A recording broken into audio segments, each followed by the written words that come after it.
All right, hello everybody. Today I read something a little bit different. Um, what I will say is how I will kind of preamble this is that the same friend who dropped by and gave me that Aliens omnibus also introduced me to a television show, or rather two television shows, one called Blandings and the other called Jeeves and Wooster. And these are both adaptations of books or stories by P.G. Wodehouse. Now, this is probably more than 10 years ago, a colleague of mine actually lent me a P.G. Wodehouse book, and I enjoyed it very much. I thought it was a lot of fun. But, I said, oh, I'll get back to this author at some point, and then kind of gradually forgot about it. But, having seen these shows and having been reminded of P.G. Wodehouse, it was fun. The shows are actually really, really good. They're kind of a satirical comedy making fun of the English upper crust. I found Jeeves and Wooster a little bit more to my taste. Number one, because Hugh Laurie and Stephen Fry are very funny together, but also because there's a little bit more plot happening, whereas Blendings is a little bit more of things happening to people who are not entirely aware of what's going on, or at least it seems so. So, anyway, I thought, hey, this might be fun to read a couple of these books and maybe say, oh, I read P.G. Wodehouse's blah, or P.G. Wodehouse's blah, and, I thought about this. And so it turns out there's like a freaking ridiculous like 4,000 page PG Wodehouse collection on Amazon for like $1. So I said, what the hell? And I picked it up.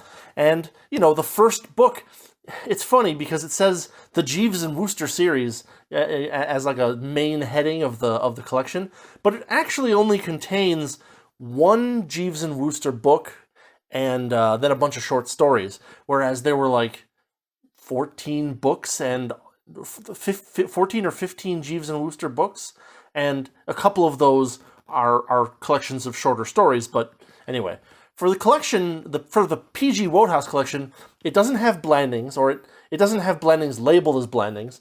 It doesn't have much Jeeves and Wooster, and it only has a little bit of Leave It to or Mr. Smith, so whatever, I don't know.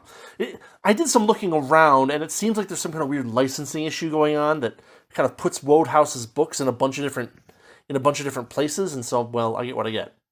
So, I am going to be reviewing Right Ho, Jeeves from 1934, which coincidentally I believe is the same year as the publication of the first Nero Wolfe book. So, weird timing coincidence, but there it is.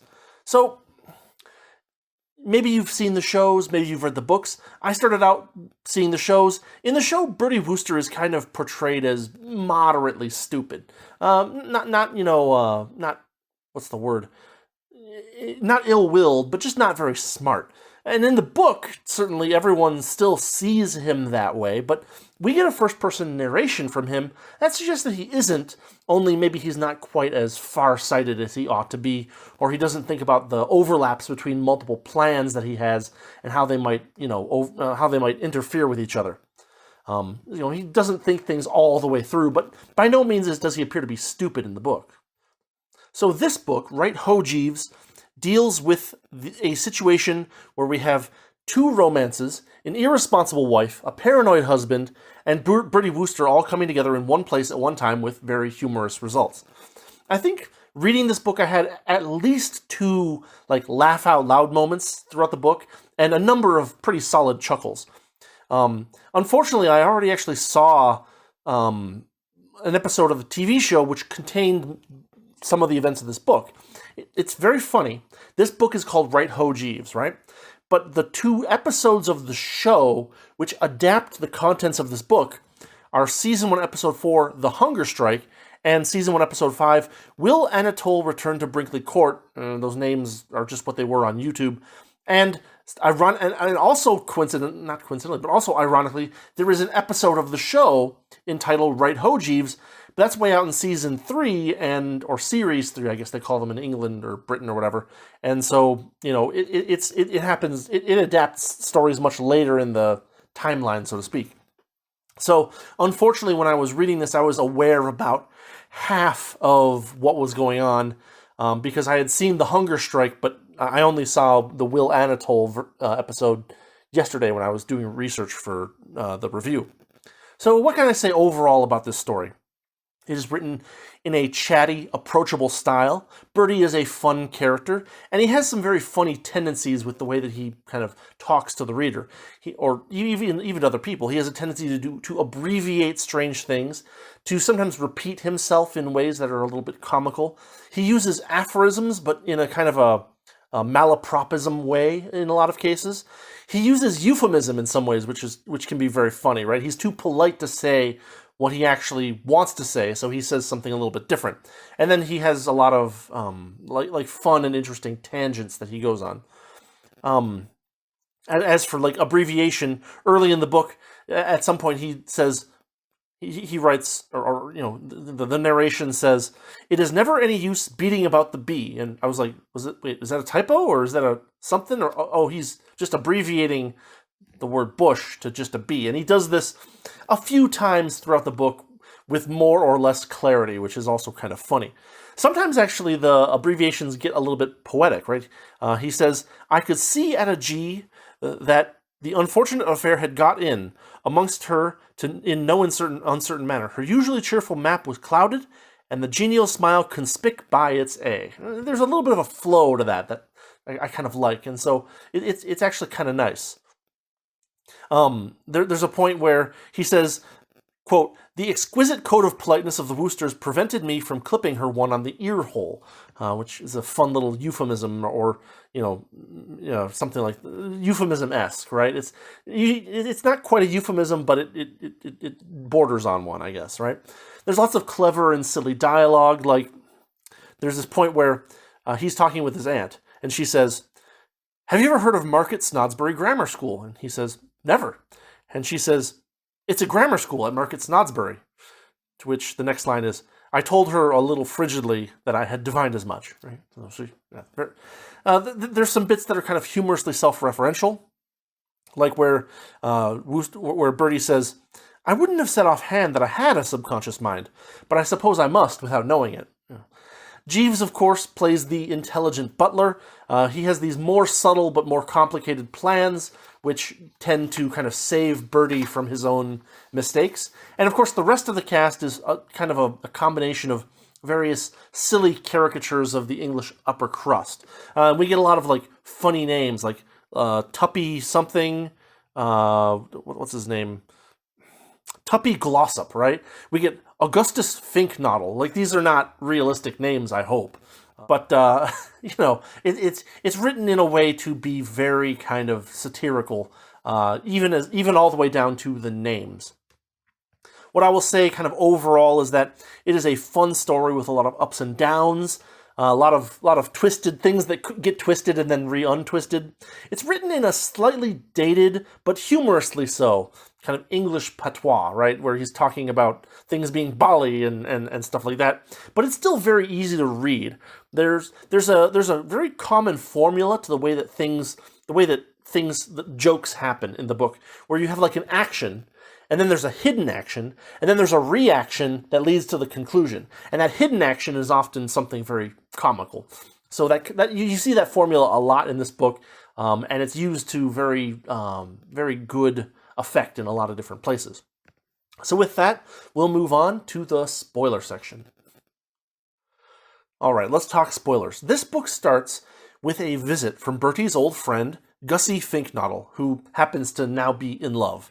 Now, Jeeves has a plan for Gussie to get him. Gussie's kind of like he basically went off into the country to study newts, and so he's a very like timid, nerdy kind of character. But he fell in love with this woman, and he's trying to figure out how to ask her to marry him. And Jeeves has this plan for Gussie, which involves getting him to go to a big dance ball with dressed up as Mephistopheles, because Jeeves thinks that'll give him confidence. But Gussie is so intensely absent-minded that the plan completely fails, and he doesn't even make it to the dance. So Bertie says, "Well, lay off of him, Jeeves. I'll try to figure out something for him, and we'll deal with this later on." But he gets interrupted because there's this hilarious series of telegrams back and forth between his aunt and Bertie.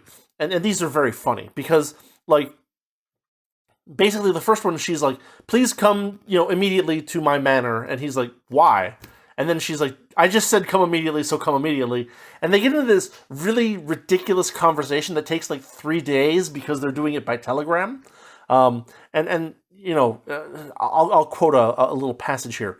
Early on in the back and forth, she sends him a message where part of the message is, do you think I am made of money that I can afford to send you telegrams every 10 minutes? And then later on, so she starts out sending these very short telegrams that are like, just come here, maybe a light insult towards Bertie and just show up and I need you here, but no details. But Bertie keeps sending back little responses that are like, well, why? Well, nah, I can't. Maybe next week, kind of thing. To the point where she just starts sending these massive walls of text via telegram. And this was expensive back in the day. This one was really funny, I thought.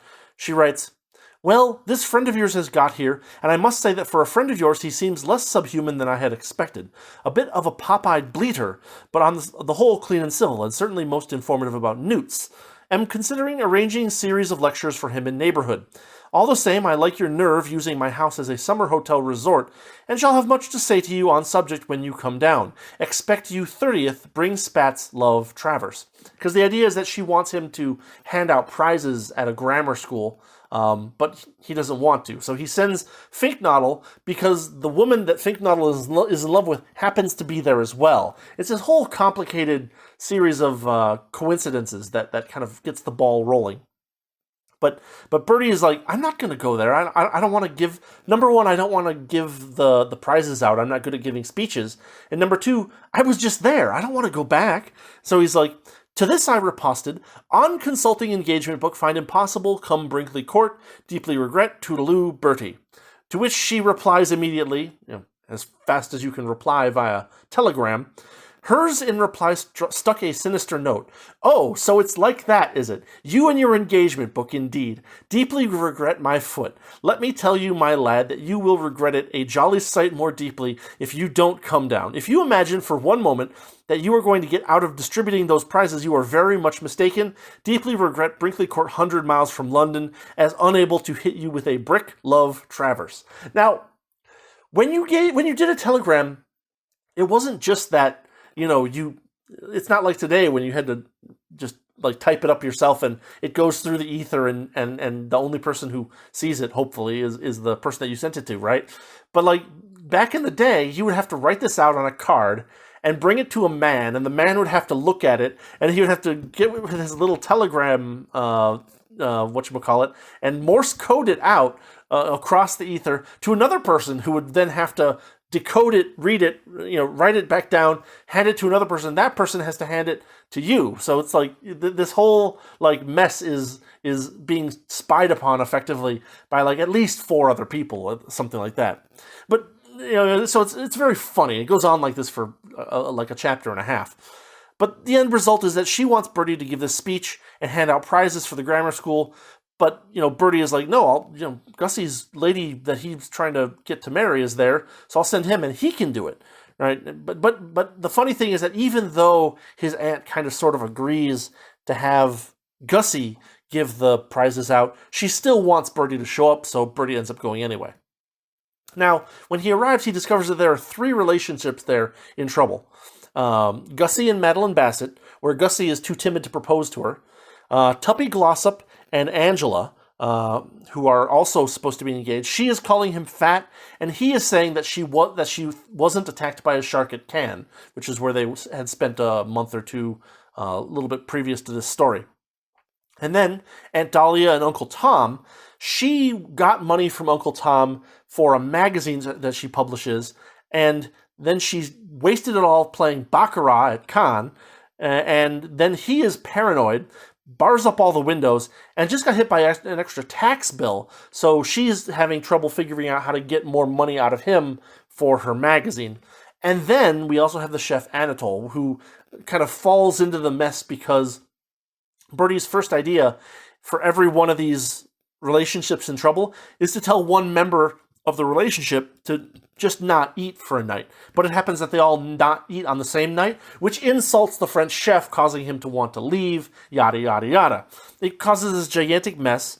But like one of the notable moments is that Gussie ends up drunk at the prize giveaway. Gussie Finknoddle doesn't really drink, so then, Bertie puts some gin, I think, into his orange juice, but it turns out that Jeeves did the same thing. So Gussie is totally stone drunk at the prize giveaway, starts acting really bizarre, and starts insulting, Tom Travers, calling him the fellow with a face rather like a walnut. And then there's this whole brouhaha, and Bertie runs out and leaves, and later on he's talking to Jeeves, and Jeeves is talking about what happened after Bertie left, and he said, "Oh, the words did create a considerable sensation. The reaction of those present to this accusation," Gussie ended up accusing Bertie and one of the children of cheating to win a prize for scripture knowledge. And Jeeves is like, "The young students appeared pleased and applauded vigorously, but Master Simmons' mother rose from her seat and addressed Mr. Finknoddle in terms of strong protest." To which Bertie replies, "Did Gussie seem taken aback? Did he recede from his position?" And Jeeves says, "No, sir. He said that he could see it all now and hinted at a guilty liaison between Master Simmons' mother and the headmaster, accusing the latter of having cooked the marks, as his expression was, in order to gain favor with the former." To which Bertie was like, "You don't mean that?" And Jeeves is like, "Yes, sir." Egad, Jeeves. And then they sang the national anthem, sir. And there's even more fun about why and how they sang the national anthem. Over the course of the book, you get all of these multiple engagements and disengagements, and these people are at odds, and now these people are at odds, and now this person thinks he's at odds with this person, but it's a misunderstanding. Anatole, the chef, threatens to leave multiple times. But of course, Tom has a sensitive stomach and can't really eat anything but what he cooks. There's misunderstandings, failed plans, overlapping plans that go awry, all kinds of stuff like that. Everything, and of course, it's a comedy, so everything kind of works out at the end, thanks to Jeeves. Jeeves has some kind of side plan that gets everything working properly again. And it's worth noting that at no point is Bertie trying to deliberately bollocks things up. He doesn't have a bit of ill will in him, basically. But it's just that his plans overlap in strange ways with things that cause them to not work out.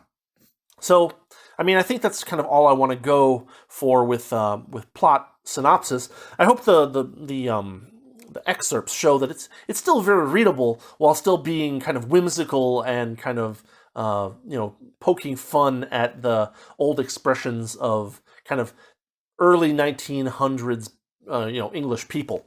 So yeah, let's finish up the spoiler section and go to the conclusion. So in conclusion, this is a fun book. I really enjoyed it. It involves this complicated social mess with with multiple balls in the air, right? You're kind of this juggling effect going on, only with people's relationships with each other. It has this engaging, peppy tone. It's not dark or depressing in any way. It's fun. Bertie is a fun narrator. And you get a mix of things going as expected, and sometimes things go as unexpected, and so it's kind of hard to guess how things will go or what will happen next. It's a fun read in that sense too, because you're always like, well, how is this plan going to fail?